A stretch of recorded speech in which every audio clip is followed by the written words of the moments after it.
Olá, começando mais uma edição do Jornal Argumento aqui pela TV Capital, canal 32, também pela NET, canal 23, e para vocês que nos acompanham por todo o Brasil pelo site tvcapitalgoiania.com.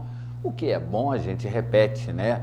Convidamos mais uma vez e respondeu de forma extremamente solista o professor de Direito Eleitoral, Alexandre Francisco, professor da PUC e também da PASA. Só está dando uma reverberação aqui no estúdio, o pessoal vai consertar. Professor, doutor, muito obrigado por atender o nosso convite, seja muito bem-vindo. Eu agradeço o convite de estar aqui e fico lisonjeado com o impacto, né? A repercussão foi muito boa daquela entrevista, então me coloco à disposição sempre que necessário. Vamos começar falando, o senhor é professor, já falamos no primeiro programa de muitas coisas, mas agora vamos a algumas outras, ou seja, vamos, como fala no interior, né, vamos debuiar algumas coisas aqui. Certinho. O senhor é professor em Direito Eleitoral, as pessoas se interessam ainda por esse curso? Sim, na PUC, o direito eleitoral ainda é uma disciplina optativa, né? Os estudantes, os graduandos têm que fazer essa opção. Em outras faculdades, exemplo da FASAN, aqui no qual eu também sou professor, a faculdade ela colocou o direito eleitoral na grade, né? Obrigatória. Ela é uma extensão do curso. Agora eu quero saber se a sala de aula enche. Então, ela costuma encher, né? E assim, eu tenho uma didática própria, que eu não me preocupo tanto com a presença do aluno em sala. Aquela obrigatoriedade do aluno estar ali apenas para responder chamada. Faço logo a chamada no início, eu faço no final, já falo, olha, quem tem interesse permanece, quem não tem interesse, né, pode ir embora. E para minha surpresa, né, a maioria estrondosa dos alunos continuam, porque tem interesse em conhecer as regras do direito eleitoral e participarem um pouco mais ativamente da política. Quando a gente fala direito eleitoral, não é um paradoxo? É como se fosse uma extensão da democracia? Porque o contrário seria não ter direito. Quando a gente fala que tem direito, né, direito eleitoral, não soa um tanto quanto assim como uma, como é que eu posso dizer para o senhor, assim, uma forma de a democracia chegou, está aqui, vem exercer seu direito. Na verdade, nós temos o direito. E aí apenas para questões didáticas, né, que a gente se divide o direito nessas várias disciplinas, nesses vários ramos. Então, por exemplo, direito constitucional, Sim. Direito administrativo. Não, depois da Constituição, a palavra mais utilizada é direito. É direito. É direito. O cidadão passou a ter todos os direitos. Exato. Mas, porém, inclusive, na nossa carta, né, da Constituição de 88, temos lá um capítulo, direitos e deveres fundamentais. Isso. Mas nunca que não são tem nenhum cumpridos. dever. Se você pegar ali o artigo, do artigo 5º, né, até o artigo 17, que trata ali dos direitos individuais e coletivos, dos direitos políticos, depois dos partidos políticos, né, fechando ali no capítulo, e ainda direitos dos trabalhadores e tudo, nós vamos ver ali uma série de direitos, mas nenhum dever especificamente. Podemos falar, né, que para cada direito corresponde um dever. Tudo bem, vamos por esse lado então. Mas não tem nenhum dever expresso. Seja mais claro, mais objetivo numa linguagem popular. Ok, nós temos lá no artigo 5º, inciso 2, né? Ninguém é obrigado a fazer ou deixar de fazer alguma coisa se não for em virtude de lei. Isso aí é um direito. Isso é um direito, né? Muito claro. Você pode fazer o que for, o princípio da legalidade. Enquanto nós, cidadãos, por exemplo, né, alguns não sabem disso, nós podemos andar livremente pelas ruas sem documento. Como diria a música do Caetano Veloso, caminhando contra o vento, né? Sem documento. Porém, só aquelas assim, desculpe fazer uma colocação, isso aí é uma falha gigantesca, né? Porque aquela pessoa que ela tem o objetivo de cometer o crime, basta ela fixar ou gravar um nome fictício, um CPF fictício, uma identidade fictícia, ela se apresenta que lá dá a ela o direito o direito de ser o que ela não é e numa abordagem checado aqueles dados. Isso, mas aí que tem. Se a polícia precisa fazer alguma abordagem, né, então a pessoa vai se identificar e tem que apresentar algum documento, né, comprovando que ela é. Mas a polícia, para fazer essa abordagem, ela precisa de um fato, de uma suspeita. Agora, nós estamos falando de você andar, por exemplo, numa praça, andar num bosque, em Goiânia, que nós temos muitos e bonitos, não há essa necessidade de carregar ali um documento. Agora, se você vai pegar o seu carro, vai dirigir, vai num cinema, vai fazer compras, por exemplo, algumas pessoas, André, ficam injuriadas, né, quando o caixa ele vai pagar por cartão, né, o cartão de crédito ou débito, ficam revoltadas quando o atendente pede o documento. Eu elogio o atendente quando ele pede meu documento. Falei, tá de parabéns, porque tem que ser assim mesmo. Porque senão outro pega o meu cartão, está se passando por mim, agora que você pediu o documento já fica difícil, né? Mas aí vamos entrar num aspecto que eu sempre falo. Será que a justiça eleitoral, ela nos julga bandido? Porque nós tivemos agora que fazer o recadastramento biométrico. É uma forma de duvidar do cidadão, porque fazendo uma analogia à questão criminal, né, seria muito mais fácil ter um banco de dados com esse controle, e aí não existe. O próprio ministro da Justiça já falou que haveria necessidade de uma interligação de bancos de dados para saber. Agora eu coloco isso na questão da justiça. Quando a justiça eleitoral ela nos obriga a fazer o biométrico, ou seja, e diz, ninguém pode passar por você, não é uma forma de chamar o eleitor de bandido? Não, não é a forma de chamá-lo de bandido. É uma forma que eu vejo de proteger o eleitor contra bandidos. Nós tivemos eleições aqui em Goiás e no Brasil como uma forma geral, de pessoas que fizeram registro de eleitores fraudulentamente, né? Inclusive, infelizmente, com o apoio de pessoas de dentro da Justiça Eleitoral, né? Um caso emblemático aconteceu em 2008, na cidade de Alexânia, né? Uma pessoa que estava no cartório eleitoral, era requisitado do cartório eleitoral, fazia ali registros de eleitores fraudulentamente. Fez lá em número bastante considerável. E aí depois entregou aqueles títulos falsos, que não pertenciam a nenhum eleitor propriamente, que não existiam, para um candidato, e o candidato contratou pessoas para votarem em eleitores. Em outras situações nós tivemos eleitores que às vezes perdiam o título de eleitor e aí compareciam outras pessoas se passando por ele. Agora com a digital não, o eleitor está cadastrado com a digital, vai fazer o reconhecimento digital dele, né? E aí ele vai poder votar. Então não é mais assim um bandido, mas proteger o eleitor de bandidos. Nós não tivemos muitas alterações não, porque eu me lembro que eu comecei a votar naquela cartelinha. Aí depois nós passamos para essa questão da urna eletrônica, que disseram que era a mais segura do mundo, mas só o Brasil usa. Foi oferecido para os Estados Unidos, para outros países, ninguém quis. Agora a gente tem aí essa questão do reconhecimento biométrico. Não é muita mudança eleitoral e pouca política? Bom, nós temos duas coisas bastante distintas. Primeiramente, a Justiça Eleitoral ela empresta urnas para mais de 25 países.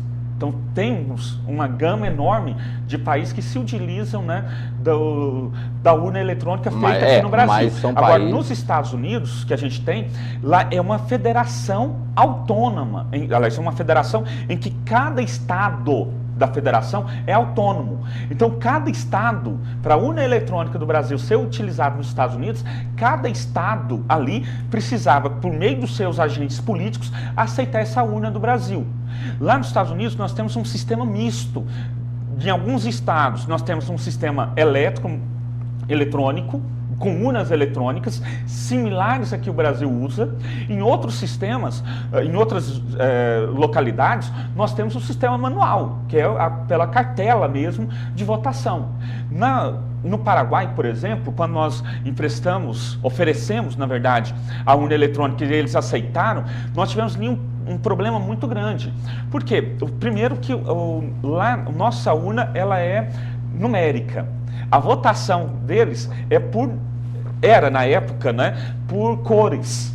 A votação por cores, votava na cor do partido, aquela coiseira toda, né? E aí, os candidatos e os partidos da oposição ao governo duvidaram do governo. Não por conta da urna, mas por quem ia controlar a urna eletrônica lá. Eu digo sempre que a justiça eleitoral no Brasil, o sistema eleitoral no Brasil, ele dá certo, e a urna eletrônica deu certo, não pela urna em si, mas pelo sujeito que opera a urna.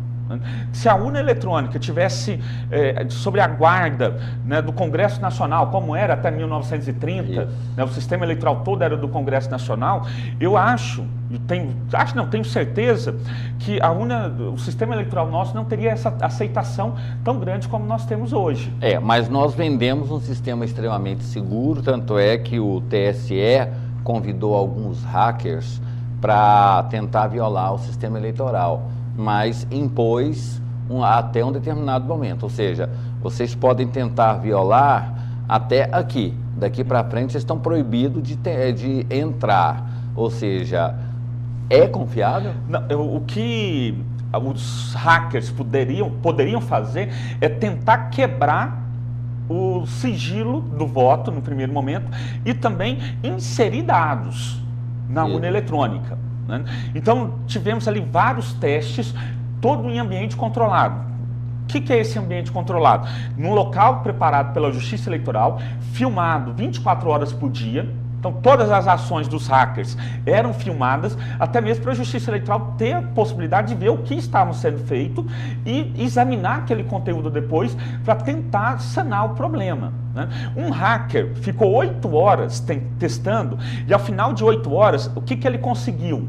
Ele quebrou o som, né, de uma tecla da urna eletrônica.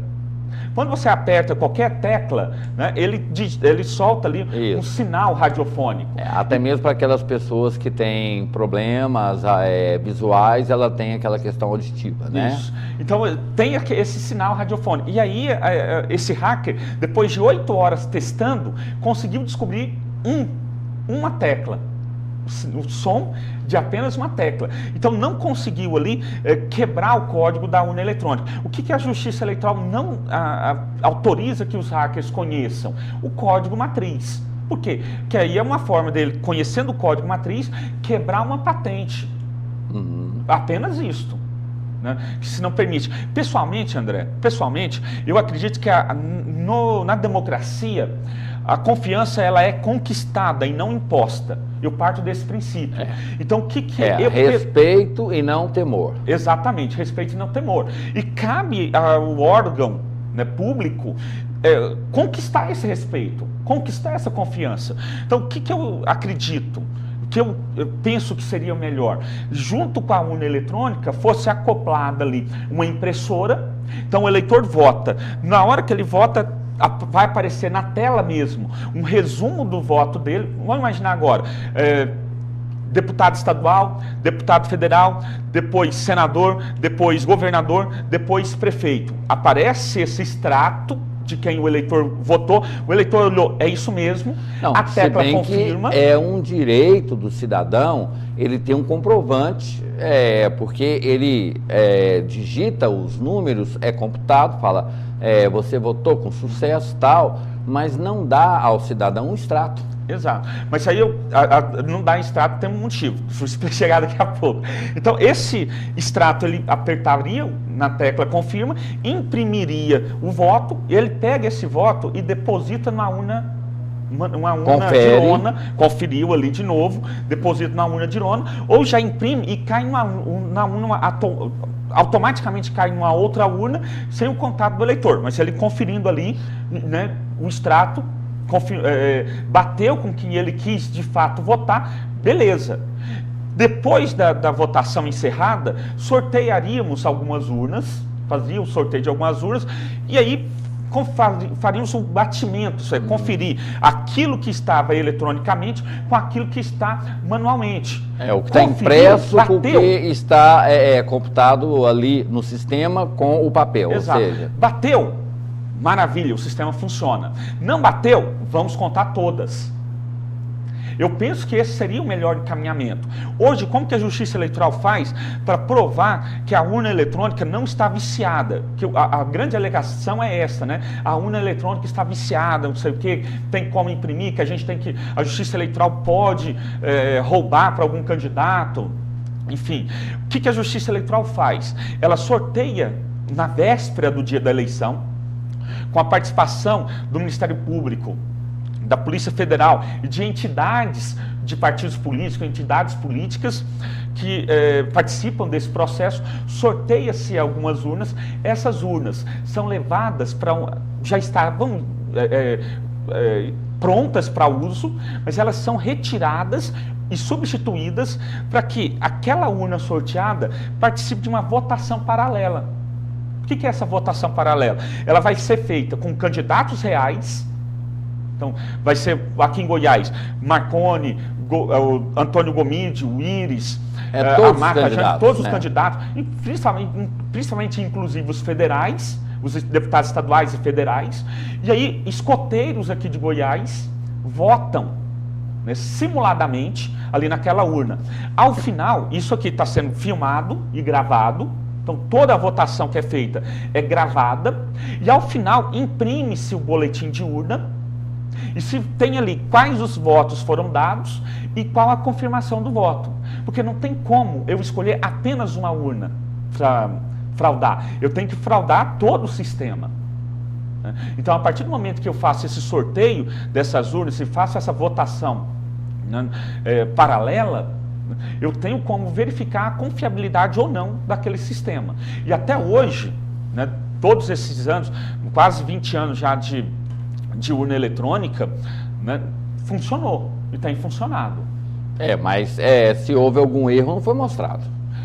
Porque seria uma propaganda, seria um problema crônico. Inclusive, muitos candidatos a vereador, a deputado, eles duvidam e falam, olha, eu fui em tal urna, votei, peguei o resultado, meu voto não aparece. O que acontece desses aí que falam que foram votar e o voto dele não compareceu? Ele estava com o registro indeferido. Quando o candidato vai registra a sua candidatura, ao final o TRE pode julgar, no caso agora o deputado estadual federal, né?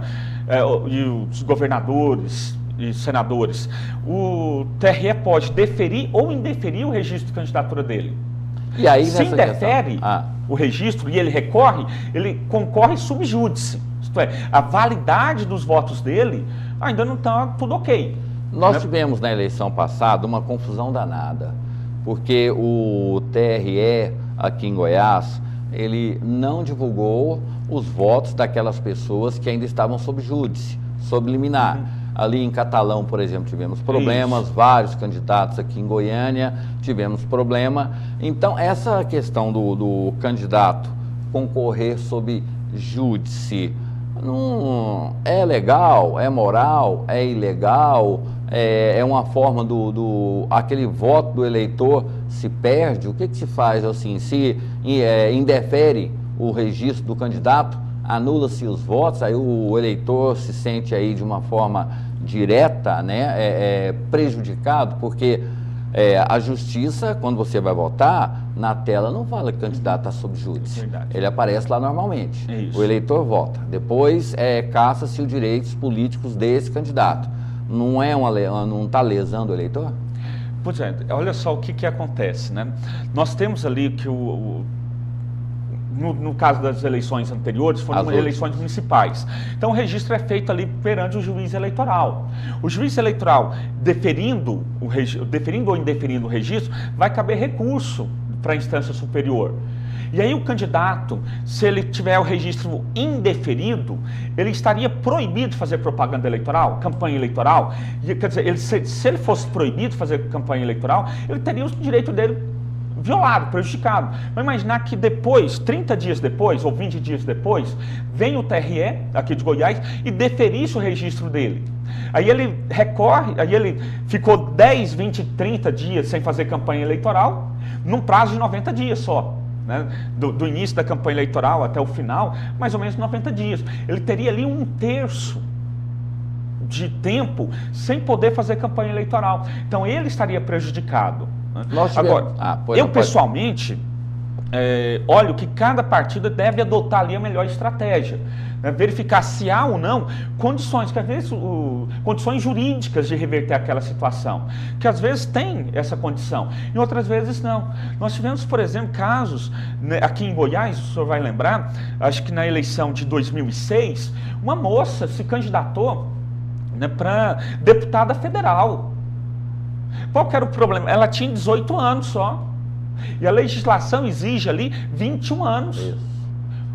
Né? E aí a legislação, não, a Constituição brasileira exige ali 21 anos. E o pai dela falou, nós vamos recorrer até chegar no Supremo. E do Supremo a gente vai para a Corte Interamericana. Todo mundo. Entendeu? Então, quer dizer, já via que ali não tinha jeito. Não tinha condições, porque é uma exigência constitucional. Em outros casos, como foi o caso de Catalão, que o senhor bem lembrou, ali existia uma questão bastante controversa. Que era não só uma questão da justiça eleitoral, mas também como a criminal. A criminal. Então, nessa situação controversa que aconteceu, aí o partido pode observar qual que é melhor. E aí o partido escolheu. Então, vamos até o final. O Jardel Seba, o candidato, né, que ficou eleito agora prefeito lá de Catalão, ele, no dia da eleição, como ele estava sub júdice, o voto dele não autorizado naquele momento. Não aparecia, contado. Mas ele comemorava como eleito, porém, sob júdice. Sob júdice. Né? Então, por que isso? Porque ele pode chegar, candidato, chegar no cartório eleitoral e falar, olha, eu quero saber a quantidade de votos que eu tenho. Tem como saber isso aí? Tem, porque ele candidatou. Apenas não há a divulgação daqueles votos dele, né? Porque até aquele momento, como está sub júdice, os votos dele não são computados como válidos. Mas dos adversários são. Então pressupõe-se, pelo resultado, que ele teve mais candidatos, mais votos. Exatamente. O candidato ali, em princípio, teria, porque o voto do Jardel precisava ser revertido numa decisão do TSE para ser considerado válido. Não é muito complicado. Vamos a um outro caso, por exemplo. Tivemos a eleição aqui onde Pedro Wilson concorreu à reeleição à prefeitura. E aí surgiu o boato de que ele estava inelegível, inclusive ficou inelegível. Foi a recorrer, o TRE cassou os direitos pelo fato de entender que ele fez inauguração no período que não podia. Ele recorreu, demorou. E aí, quando ele apareceu, não estou fazendo defesa, não estou fazendo nada. Ótimo. Quando ele apareceu, já apareceu com aquela mancha de que era um candidato que não tinha direitos políticos, estava cassado, quem votasse nele perderia os votos. Pelo menos era o que ecoava nas ruas. Exato. Infelizmente ali, né, foi uma falha tremenda da assessoria dele. Falhou 2 vezes a assessoria dele. E por incrível que pareça, por ter falhado 2 vezes, livrou ele. O que aconteceu? Ele foi escolhido na convenção partidária. Chegou ali 3 meses antes das eleições, né? E ele compareceu a inauguração do mutirão. No mutirão, para inaugurar um brinquedinho, para inaugurar um brinquedo. E aí tem uma lei na legislação eleitoral, uma vedação. Fala, olha, o candidato, isso é importante, vou frisar, o candidato não pode comparecer a inaugurações de obras públicas nos 3 meses que antecedem o pleito. Então, o candidato. Naquele ano, se não me engano, a eleição seria no dia 3 de outubro. Isso. O registro de candidatura poderia ser feito até o dia 5 de julho. Isso. Até o dia 5 de julho. 3 meses antes da eleição. Então, o que ele fez? Ele inaugurou esse brinquedo lá no dia 4 de julho, dentro dos 3 meses que antecedem as eleições. Então, não poderia participar disso aí. O TRE cassou o registro dele, não os direitos políticos, só o registro dele. Né? Por quê? Porque ele entendeu que ele participou de uma inauguração. Aí que eu falo, a assessoria jurídica dele falou, porque fala, prefeito, para que cargas d'água vai lá inaugurar um troço sem nenhum efeito no mutirama? apostando na impunidade. Exatamente, está apostando ali nessa impunidade. E aí o TRE cassou. E aí ele fica com essa mancha? Fica, mas por uma questão da assessoria dele, da assessoria jurídica. O que aconteceu? Ele recorre ao TSE. O que o TSE entendeu? Olha, como o Pedro Wilson, o candidato, o Pedro Wilson, prefeito, ainda não havia registrado a sua candidatura na Justiça Eleitoral, que era no dia 5 de julho que ele fez, ele não era candidato ainda, ele era pré-candidato. E a lei proíbe que candidatos. Então, assim, o TSE acabou dando um jeitinho ali hermenêutico, né? E aí reverteu a decisão do TSE e deferiu o registro de candidatura dele. Agora, concordo com você, né? A mácula ficou, infelizmente ou felizmente, ele não pôde, né, fazer uma campanha política mais incisiva. O que ia fazer? Falar, olha, o seu candidato está com registro indeferido e pode ser... seu voto não vai. Seu voto pode ser anulado. Isso aí existe? Existe. Por isso que o dispositivo na lei eleitoral fala, olha, o candidato vai recorrer por sua conta e risco. Aham. Nós vamos para o intervalo. Antes do intervalo, eu só queria fazer uma pergunta muito rápida para o senhor sobre essas questões que a gente anda vivendo aqui no Brasil, sobre a questão da justiça eleitoral. Não deveria haver digamos assim, uma ligação maior entre o TRE com o TSE, porque a maioria das decisões tomadas pelo TRE são, vamos usar assim esse jargão, né, derrubadas no TSE. A gente chama de reformadas, né, de tal, ou seja, muitas pessoas que são condenadas no TRE são absolvidas no TSE. Como é que o senhor explica isso? Bom, vamos explicar primeiro pela autonomia que cada órgão judiciário tem.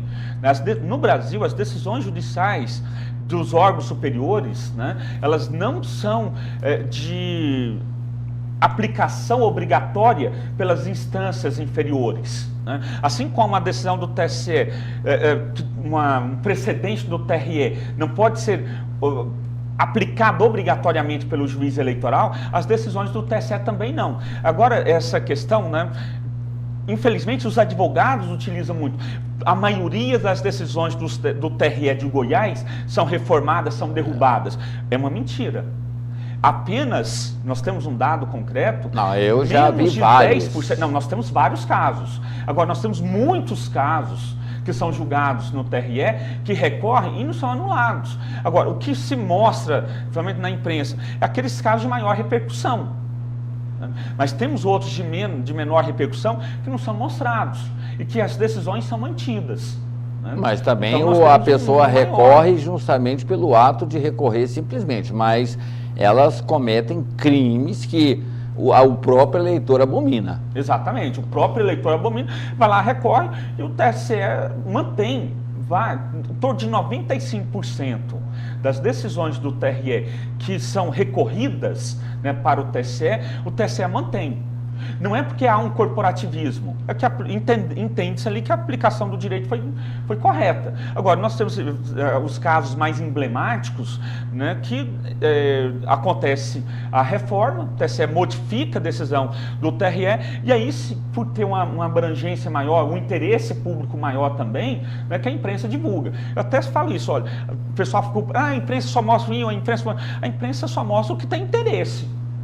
Né? O interesse do bem específico. Ou o que o TSE divulga. Não, o interesse que eu digo, o interesse coletivo, que repercute, né, no meio social. Isso aí o TSE, a imprensa vai mostrar mesmo como deve mostrar. Não vai mostrar fatos de vereador, que a decisão do TRE aqui foi mantida pelo TSE. Isso aí não tem tanta repercussão. Né, nós falamos, eu tenho que ir para o intervalo mais rapidamente. A gente falou o Supremo Tribunal Federal que julgou uma ação, queira ou não queira, era política, porque envolvia políticos, mas era uma ação criminal e criou-se ali o princípio, né, já falamos sobre isso, né, que até então não existia no Brasil da dedução, né? Ou seja, deduziu-se que houve um crime, formação de quadrilha, sem provas concretas, sem provas reais, e aí esse princípio, né,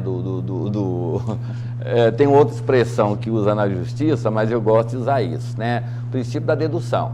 Deduziu-se que cometeu-se um crime, e ali foi condenado.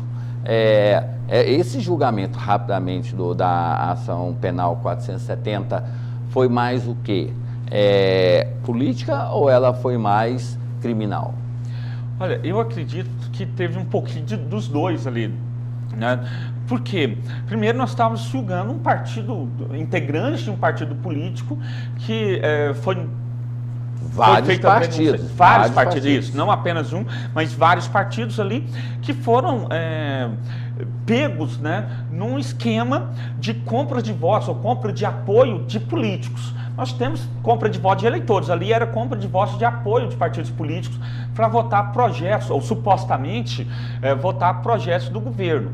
E aí o que se entendeu ali, na maioria, pela maioria, no primeiro momento, que houve de fato Caixa 2 na campanha, né, e Caixa 2 entendeu-se ali, da forma como foi feita a arrecadação, que houve crime, e aí aplicou-se a condenação. Agora, com relação ao crime de quadrilha, aí entendeu-se ali a questão do domínio do fato, né? Aqueles que dominavam do fato. O fato. A presunção, domínio do fato. Isso aí passou disso aí. Por exemplo, o chefe teria condições, o chefe, vamos pensar numa empresa, o chefe, o coordenador, o gerente, tem como saber, ou deveria saber, o que o seu subordinado faz de certo ou de errado? Entendeu-se ali, no primeiro momento, que sim. Que se o subordinado faz alguma coisa errada e traz esse errado para a empresa, e a empresa aproveita do errado, é porque então a empresa sabia ou tinha condições de saber daquele ilícito, e por isso o gerente foi punido. Nesse caso, foi o argumento se utilizou para se falar da quadrilha e bando para condenar o José Dirceu, por exemplo. Exato. Mas não seria então Lula? Porque ele estava um degrau acima de José Dirceu, aí presume-se então, será que Lula não sabia? Exatamente, essa é a grande questão, né, que se colocou. E a Lula, pergunta que não se cala. Exato. Só que do Lula não tinha nada, absolutamente nada, que o ligasse aquilo. Tudo parava onde? No genuíno. No Dirceu e no genuíno. Porque o Dirceu, como ministro da Casa Civil à época, ele que fazia as reuniões, e o Dirceu, né, Casa Civil, e o genuíno, como presidente do PT, que assinava. Né? Tanto que o genuíno falou, olha, o delúbio, infelizmente aconteceu isso, né, de colocar e falar, olha, o delúbio, era o tesoureiro, trazia os contratos, eu assinava o contrato. Na boa, uma pessoa, dirigente de um partido, ele não pode se escapar, né, dessas acusações falando, olha, eu só assinei. É igual o presidente Lula na Comissão da Verdade, né? Ele falou assim, eu assinei, mas não sabia que eu estava assinando. Aí quando ele viu a repercussão, ele falou, eu assinei sem ler. A presidente Dilma assinou. Da questão do aborto, né? Isso, se colocou do casamento gay. Ele falou, não, eu não assinei, já foi mais incisivo. Eu não assinei, eu rubriquei. Deu fé. Não assinei, só rubriquei. Então... Isso aí rubricar quer dizer o quê? Ela chancelou aqui uma decisão que já havia sido tomada. Olha, né? eu queria fazer essa pergunta para ela. Qual que é a diferença entre assinar e rubricar um documento? Eu queria fazer essa pergunta, essa diferenciação. Que, por exemplo, você vai numa agência bancária, você pede lá a sua assinatura. Na verdade, o que se pede ali é a assinatura para conferência. Isso. Você pode ter a sua assinatura por extenso ou a sua rubrica. Exato. Então, você... a sua assinatura. Então, esses termos, assinatura e rúbrica, elas são utilizadas ali como sinônimo. Eu queria saber qual que é a diferença que ela utilizou e que ela achou ali. Mas é muito difícil. Eu entrevistei um representante do governo federal uma vez, perguntei para ele sobre se o presidente Lula sabia do mensalão. Ele falou assim, o que você acha? Eu falei, eu acho que eu sou perguntador, o senhor é respondedor. Então, ou seja, é um baú que um dia vai ser aberto, não se sabe quando, né? Mas eu vou para um breve intervalo, daqui a pouco eu volto para continuar com essa aula, né, de direito eleitoral, agora que estamos vivendo um momento eleitoral no Brasil, apesar de, eu quero falar sobre isso, né, estamos confundindo patriotismo com paixão, né? Estamos todos apaixonados pelo Brasil, mas somos patriotas?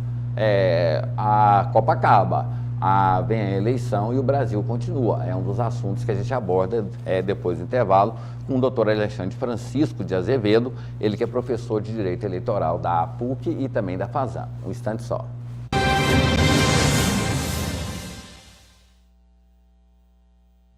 De volta com o Jornal Argumento, pela TV Capital, canal 32, também pela NET 23, né? Entrevistando aqui o doutor professor Alexandre Francisco de Azevedo, ele que é professor em Direito Eleitoral da PUC e também da FASAN.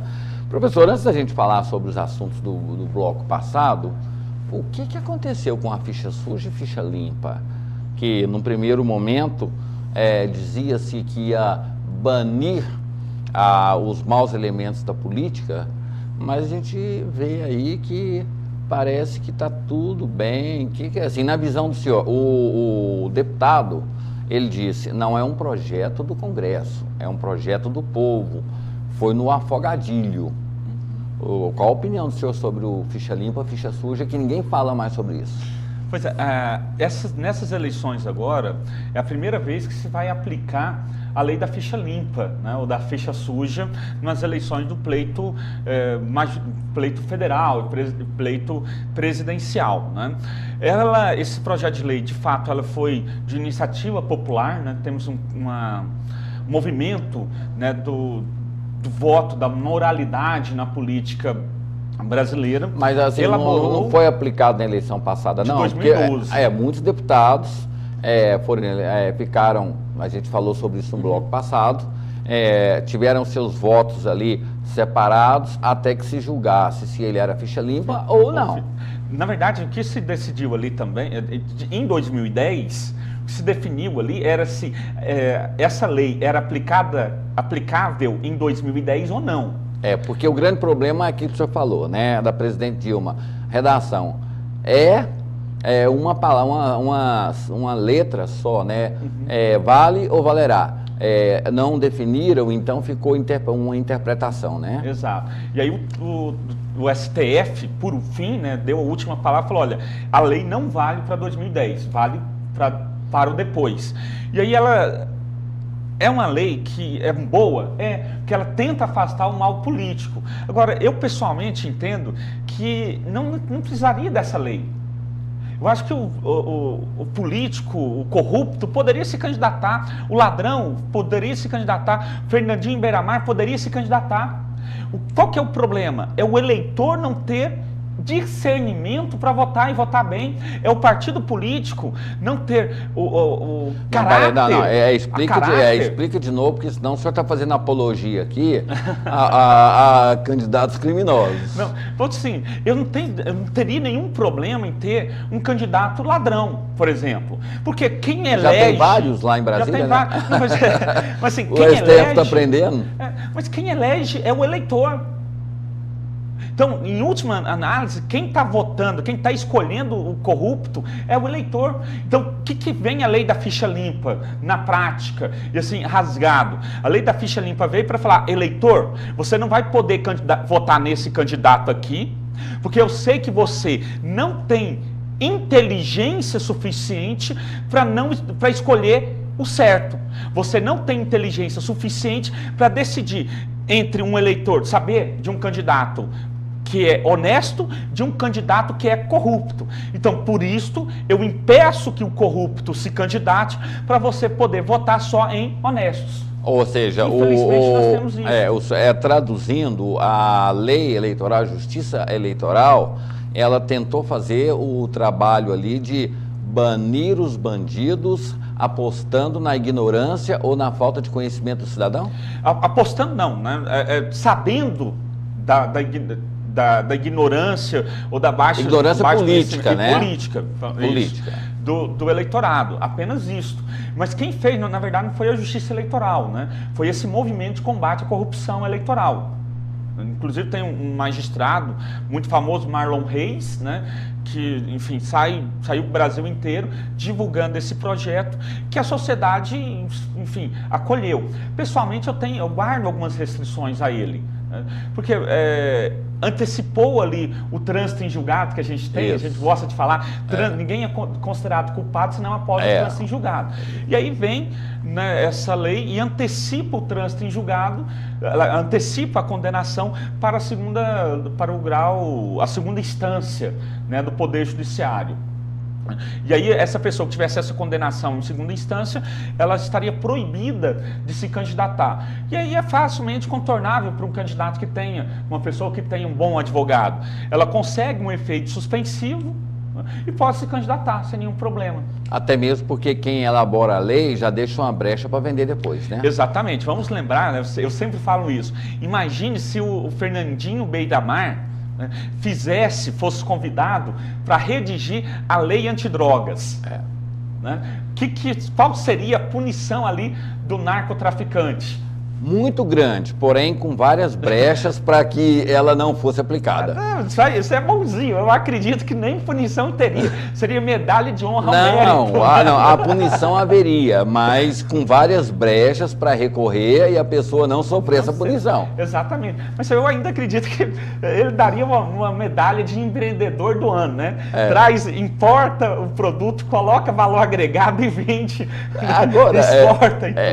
Lembrando que agora, né, por exemplo, na Europa, há alguns países lá, inclusive a Inglaterra, né, que querem incluir na conta do PIB deles os gastos, né, o lucro ali do do tráfico de drogas e de pessoas.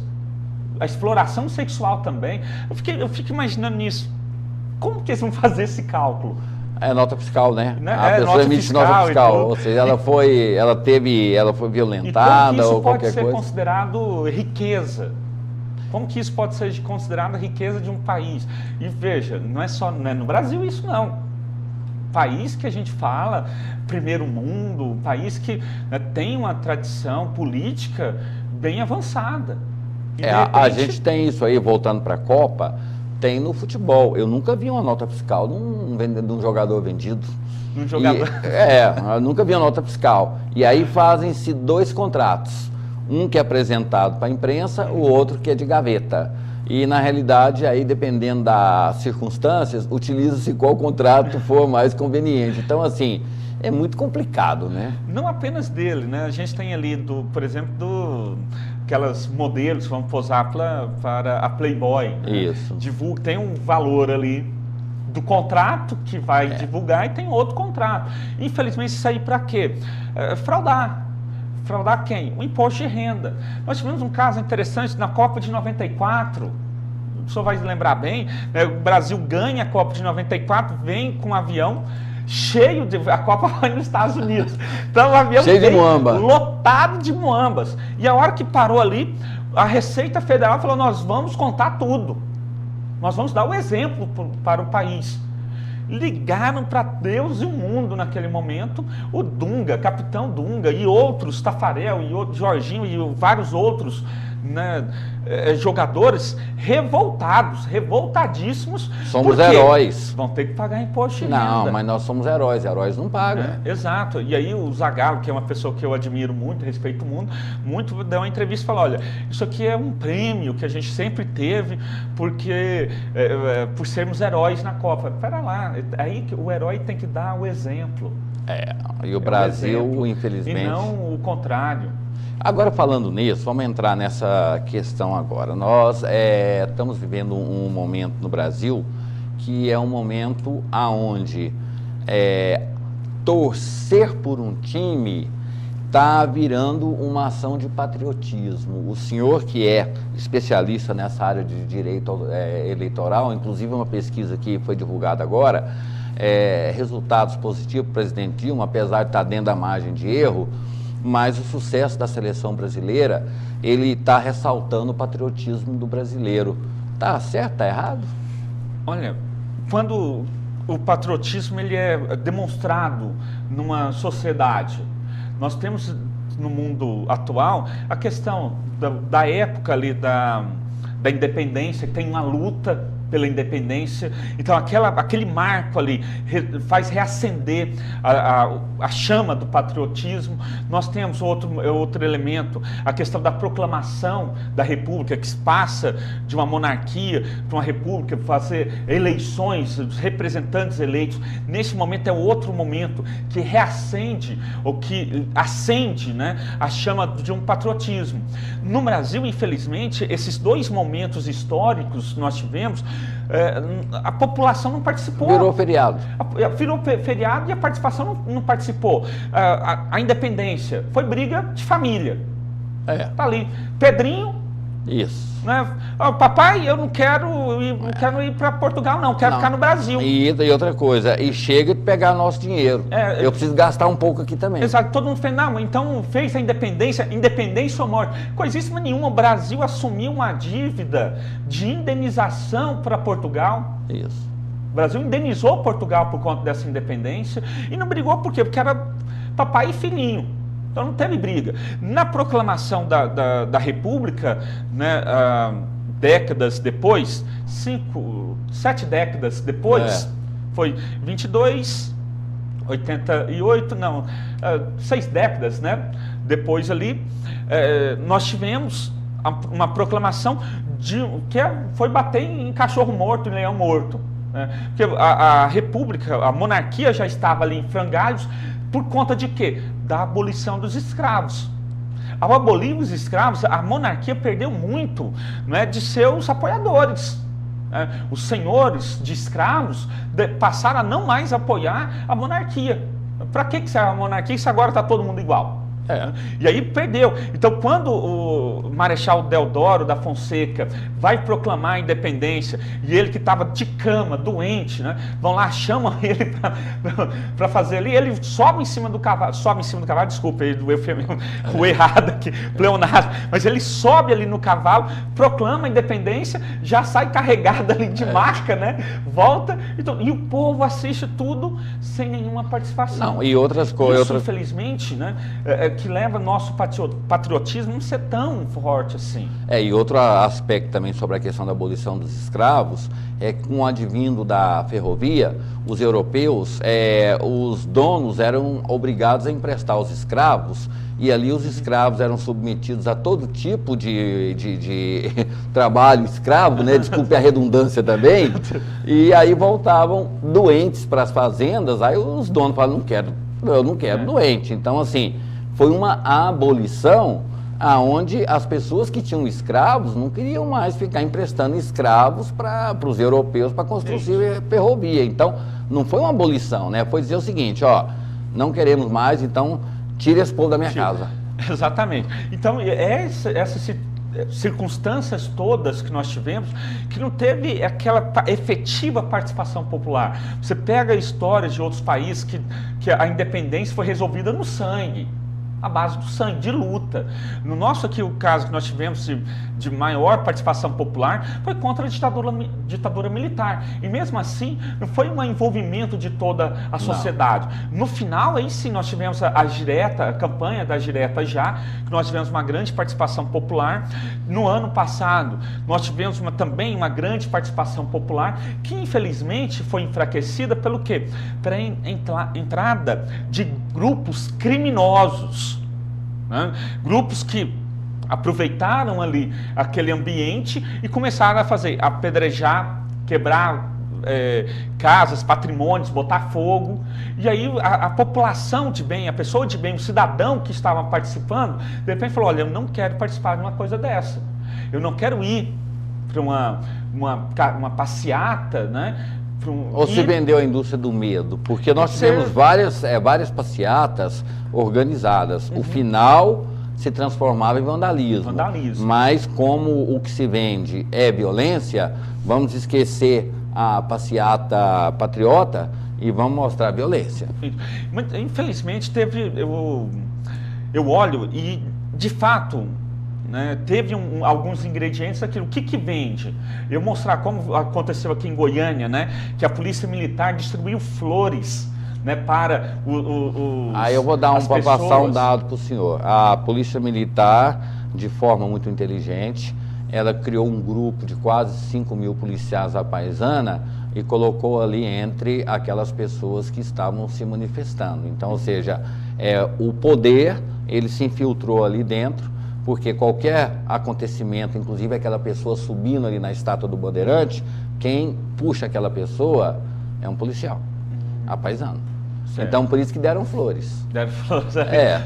Mas, de qualquer forma, aqui em Goiânia aconteceu a grande manifestação sem nenhum problema, sem nenhuma ocorrência.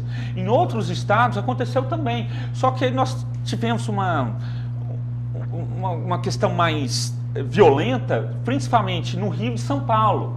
E aí, de fato, vendeu-se ali uma indústria do medo, né, a polícia, né, reagindo a algumas manifestações, e aí, infelizmente, o que ficou foi aquele vandalismo que levou as pessoas, o pessoa de bem, a falar, não, esfriou. Agora, professor, está acabando nosso tempo, vamos falar sobre 2 assuntos. Rapidamente. Primeiro, pesquisa eleitoral, que é abordar o cidadão na rua, e segundo, é a pesquisa eleitoral que liga para o cidadão que não tem o objetivo de saber em quem ele vai votar, quer que ele troque de candidato. Primeiro, essa pesquisa eleitoral, inclusive foi mostrada essa semana no estado de Goiás, fala que o governador está na frente, mas é uma pesquisa espontânea, ou seja, de popularidade. Não é de conhecimento, não, assim, ou seja, é como se você colocasse 2 produtos na prateleira, um que tem comercial 24 horas por dia, outro que nunca apareceu.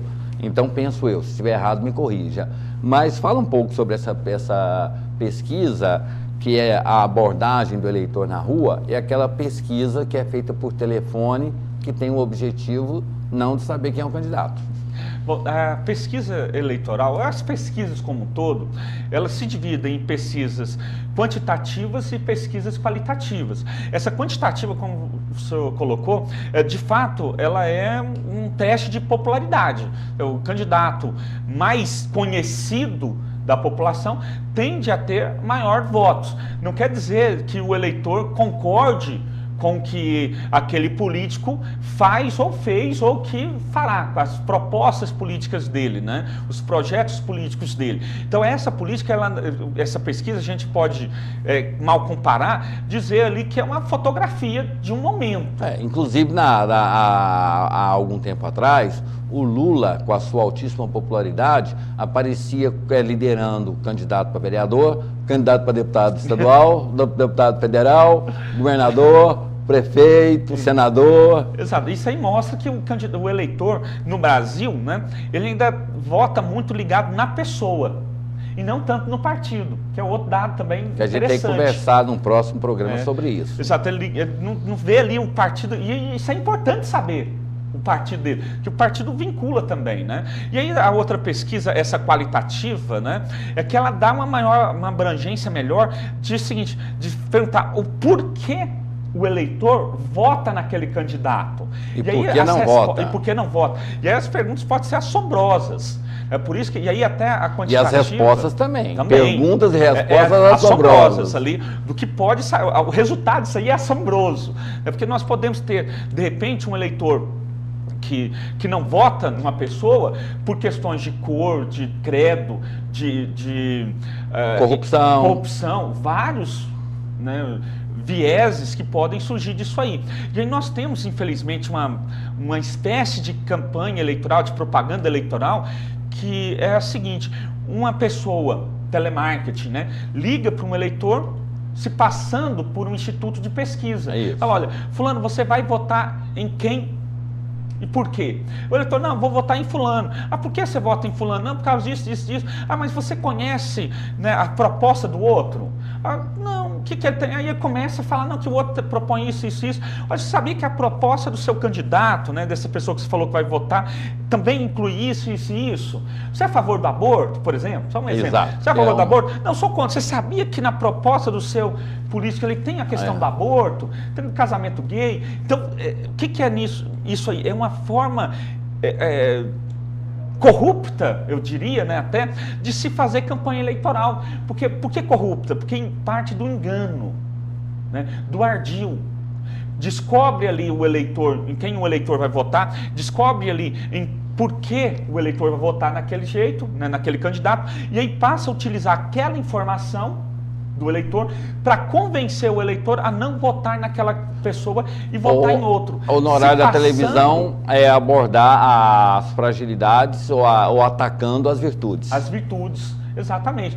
Que também é aquela frase do ministro Recupero, né? O que é bom a gente mostra, o que é ruim a gente esconde. Mais ou menos desse jeito. E na política, né? Isso aí realmente toma viés de verdadeiro axioma.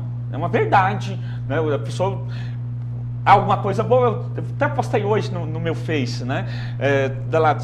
Efeitos da Copa. Se deu tudo certo, para o governo, a Copa é nossa e nós somos competentes para fazer Copa. E a oposição? A Copa é da FIFA. Né? O sucesso é da FIFA e não do governo. Se dá tudo errado, o governo, olha, isso aí a Copa é da FIFA. Isso aí se vem lá com a FIFA. Oposição, não. Quem é responsável pela Copa é o governo. Então, quer dizer, depende... Nós não temos mais uma festa da democracia eleitoral do voto, né? Inclusive, nessa semana já começaram ataques de lado a lado. Ou seja, não temos um debate positivo, proativo, muito pelo contrário. A gente consegue descobrir as fragilidades do adversário e ali a gente começa a atacar, sendo que talvez sejamos pior do que aquele, né? Infelizmente isso acontece, né? Às vezes, olha, não vota, aquela história de vender o peixe. Né? Então, o que é o vender? Você tem que chegar e se apresentar, falar, eu tenho a melhor proposta, eu planejo fazer isso, fazer aquilo. Quando eu estive, quando eu, enfim, exerci algum cargo, eu fiz isso, isso e isso. Então, vou continuar nessa jornada. Isso aí é um modo de convencer o eleitor a votar em você. Agora, o que a gente vê? Vem na internet, a pessoa convencendo o eleitor a não votar em ciclano. Não é vender o seu peixe. Aí entra os marqueteiros. Aí entra o marqueteiro e não o marketólogo. Que faz piada do adversário. Faz piada do adversário. E aí a nossa curiosidade, que é muito mais para rir do que para conhecer, aí a gente começa a repassar para todo mundo. Exatamente. E aí vamos lembrar bem, né, questão do Tiririca. Pior que tá, não fica. Né? Você sabe o que faz um deputado? Não, nem eu. Para terminar, então, 30 segundos. O Brasil do jeito que está, fica pior ou fica melhor? 30 segundos, na opinião do senhor. Eu sempre acredito na melhora. Eu acho que, partindo da redemocratização, graças a Deus nós tivemos ganhos por todos os governos. O errado de um partido é achar que ele, quando entrou no governo, ele fundou o Brasil. Não é. É um fruto de uma evolução histórica que nós estamos tendo. E eu acredito que as instituições estão maduras e eu acredito que, por conta disto, pela participação popular, nós tendemos a melhorar sempre. Ok. Professor Alexandre Francisco de Azevedo, professor em Direito Eleitoral da PUC, da FASAN, muito obrigado e faremos a cobertura, agora eu só acho permita-me, não sei se o tempo vai dar, uma crueldade com a imprensa, né? Agora não podemos falar mais nada, a lei eleitoral cria uma mordaça na imprensa. Se a gente ressalta a qualidade do candidato, está pedindo voto. Se a gente mostra aquilo de errado, é para propaganda negativa. Então, somos tolhidos de participar desse processo que seria a festa da democracia no Brasil. A imprensa, que tem a função de mostrar isso, fica amarrada. Obrigado. Se eu quiser falar 10 segundinhos rápido. Certinho. O Supremo Tribunal Federal, ele derrubou essa proibição. Então, hoje, as emissoras de rádio e televisão, elas podem fazer críticas ou elogios a algum candidato. O que elas têm que tomar cuidado é para não pedir o voto expressamente. Então, vamos imaginar que em 2012, Goiânia, né? Os candidatos se dividiram ali do seguinte, os dois mais bem votados. Quem constrói mais esse mês ganha a eleição. Pode fazer crítica a uma proposta política? Pode fazer. Mas aí entra na justiça como propaganda negativa. E até chegar no Supremo, a população, a comunidade que é apaixonada por aquele já te puniu e já te condenou. Mas aí a decisão do Supremo, nesse caso, ela é vinculante. Infelizmente chegamos ao final do programa, né? Mas voltará outras vezes. Professor Alexandre Francisco de Azevedo, professor de Direito Eleitoral da PUC e da FASAN também, muito obrigado. Eu que agradeço, André, o convite de estar aqui, essa oportunidade, já me colocando também à disposição de novos encontros, né, de outras oportunidades. Agradecer o telespectador também por ter nos ouvido, nos visto, né, esse tempo todo. E vai nos acompanhar. A todos vocês, muito obrigado, fiquem todos com Deus e até amanhã.